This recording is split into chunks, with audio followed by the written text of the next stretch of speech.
पवित्र सावित्री व्रत एही दिन में स्वामी दीर्घ कामना करी स्त्री माने एही व्रत पालन करते। तेबे साधारण महिला भली आज किन्नर संप्रदाय सावित्री व्रत पालन कर।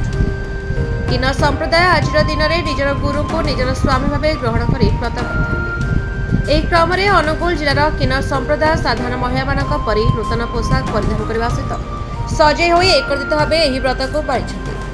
आज सकाळु किन्नर माने आंब पणस सपुरी आदि विभिन्न प्रकार फल सहित शाढ़ी चूड़ी सिंदूर आदि सांगरे नहीं पहुंची सिमिपड़ा पोखरी कूले उद्यान एक बरगछ मूल एवं पूजा अर्चना करते। गुरुंक पाद छुई आशीर्वाद नेवा सहित गुरुंक पादुका पान करबा परे प्रसाद सेवन करथांती। किन्नर माने निज घर छाड़ी बाहर को चली आसिठारु निज गुरु ही सेमानक पई बापा माँ स्वामी सब किछि तेणु तांक पई व्रत पालन करथुवा सेमाने कहिसथि।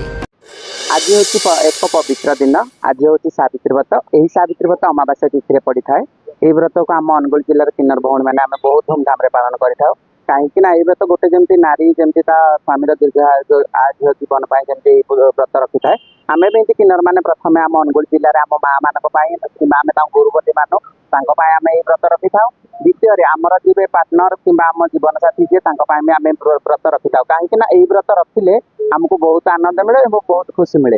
यही व्रत करने द्वारा आम अनुगुल जिले किन्नर भौणी मैंने बहुत उत्साहित होती यही दिन टी देखापी आमको मैंने डेली डेली पड़ता बदले आम डेली डेली सावित्री व्रत कर सावित्री व्रत कले आमको बहुत खुशी लगे।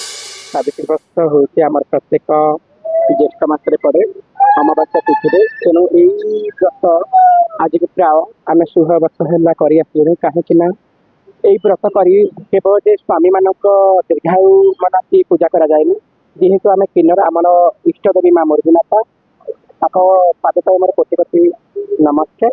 आउ यही पूजा आम करूँ केवल आम गुरु मानक माँ मानक आउर आमर जी आम सिंदूर जहाँकि स्वामी जहाँकि ओडिया खांसी ओडिया कह जाए घईता बोले आम पूजा करूँ।